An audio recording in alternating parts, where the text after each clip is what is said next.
आज भारत गणराज्य अपना संविधान दिवस मना रहा है और हम सब भारतीयों को अपने संविधान पर गर्व है। देश के लोकतंत्र को मजबूत करने और देश को एकता और अखंड रखने में देश के संविधान का महत्वपूर्ण योगदान है। महर्षि दयानंद सरस्वती विश्वविद्यालय अजमेर में आज संविधान दिवस के उपलक्ष्य पर भव्य समारोह का आयोजन किया गया, जिसमें राजस्थान के राज्यपाल हरिभाऊ बांगड़े ने शिरकत की। कार्यक्रम के मुख्य वक्ता ABRSM के राष्ट्रीय अध्यक्ष प्रोफेसर नारायण लाल गुप्ता रहे और समारोह की अध्यक्षता कुलगुरु प्रोफेसर सुरेश अग्रवाल ने की। राज्यपाल बांगड़े ने MDS यूनिवर्सिटी के न्यूज़लेटर का विमोचन किया। राज्यपाल बांगड़े की यूनिवर्सिटी पहुंचने पर पुलिस ने जवानों द्वारा गार्ड ऑफ ऑनर दिया गया। राज्यपाल बांगड़े ने यूनिवर्सिटी में स्थित संविधान पार्क पर पुष्प अर्पित कर संविधान दिवस पर बड़ा संदेश दिया। राज्यपाल ने भारतीय संविधान के निर्माण और उसे देश में लागू करने की यात्रा से अवगत कराया। साथ ही इतिहास की महत्वपूर्ण घटनाओं पर भी प्रकाश डाला। आयोजित समारोह यूनिवर्सिटी के विद्या विहार में आयोजित किया गया, जिसमें हजारों की संख्या में छात्र छात्राएं मौजूद रहे।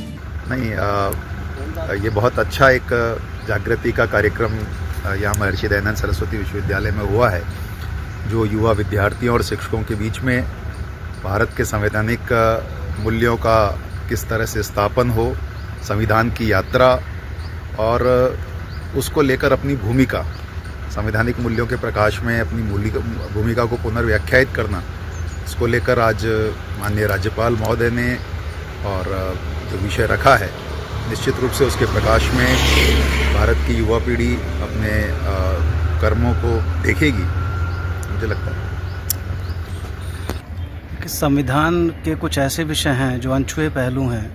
विश्वविद्यालय चाहता है कि वो अनछुए पहलुओं पर शोध करवाए और उसमें एक अभ्यास वर्ग की शुरुआत भी करे। जैसे महिलाओं का जो योगदान रहा, संविधान निर्मात्री सभा में लगभग 15 महिलाएं थीं। उन पर उनकी कमेंट्री भी उपलब्ध है, लेकिन उनका वर्जन समाज के सामने नहीं आ पा रहा है। इस दिशा में एक महिला सशक्तिकरण को भी पुष्टि मिलेगी। दूसरा जो सबसे महत्वपूर्ण संदेश है वो ये है समावेशिता वाला। वो समावेशिता वाला संदेश भी, जैसे कि नारायण जी उसमें भी बात कर रहे थे और गवर्नर साहब ने भी ये कहा, आत्मार्पित करने वाली बात, वो समावेशिता वाली बात, जब तक हम अपने आप को आत्मार्पित नहीं करेंगे संविधान के प्रति, तब तक संविधान का निश्चित रूप से ठीक रूप से क्रियान्वयन संभव नहीं है। इन्हीं सब बातों पर मंथन हुआ। गवर्नर साहब आए, उनके प्रति भी मैंने कृतज्ञता व्यक्त की और उन्होंने उत्साह दिखाया और सबका संवर्धन भी किया और कहा कि विश्वविद्यालय अच्छे काम कर रहा है। उनके प्रति भी मेरी कृतज्ञता। और आप सब भी पधारे। विश्वविद्यालय में काफ़ी बड़ी संख्या में छात्र इत्यादि सब उपस्थित थे।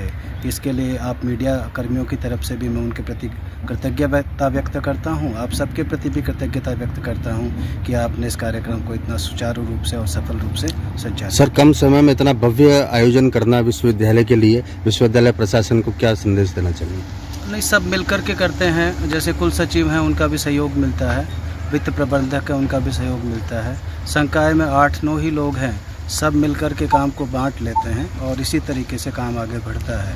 मेरा नेतृत्व जरूर ये रहता है, हर काम को व्यक्तिगत रूप से देखना मेरी आदत में है और संभवतः उसी कारण से सब कार्य सुचारू रूप से हो जाते हैं। लेकिन अकेला व्यक्ति कुछ नहीं कर सकता है। सामूहिकता का ही परिणाम है कि ये इतना भव्य कार्यक्रम करा पाए। सर, आज राज्यपाल आज 26 नवंबर के संविधान दिवस के उपलक्ष्य में राज्यपाल महोदय पधारे हैं। उन्होंने संविधान पार्क में संविधान के समक्ष पुष्पांजलि अर्पित की है। अब वो यहाँ पर पधार रहे हैं और यहाँ पे वो उद्बोधन देंगे और जिसमें करीब 1100 के करीब विद्यार्थी हैं, वो शामिल हो रहे हैं। ठीक है। आपका बहुत दिन अपन स्वतंत्रता चाहते थे। 1857 का युद्ध बोले समर, आपको जानते हैं। 1857 में मंगल पांडे ने, जो वहां मिलिट्री में थे उनके, ब्रिटिशों के, लेकिन उन्होंने वहां किसी लोगों को बंदूक से मारा, उड़ाया, तो वहां से ये चल रहा है। इसके पहले भी कोई लोगों के मन में होगा अपन स्वतंत्र होना करके, भारत स्वतंत्र होना करके, और भारत ये जो गुलाम बना, वो गुलाम देखिल बना, जिसका उल्लेख कल पंतप्रधान मोदी जी ने भी किया है। मैंने भी बहुत बार किया उसका उल्लेख। तो जो थॉमस मैकालो था, थॉमस मैकालो, वो यहाँ गवर्नर था और वो बोला था कि 2 फरवरी 1835 में जो भाषण किया था उन्होंने, तो भाषण में उन्होंने कहा था कि अपन भारत को ज्यादा दिन गुलाम नहीं बना सकेंगे। तो क्यों?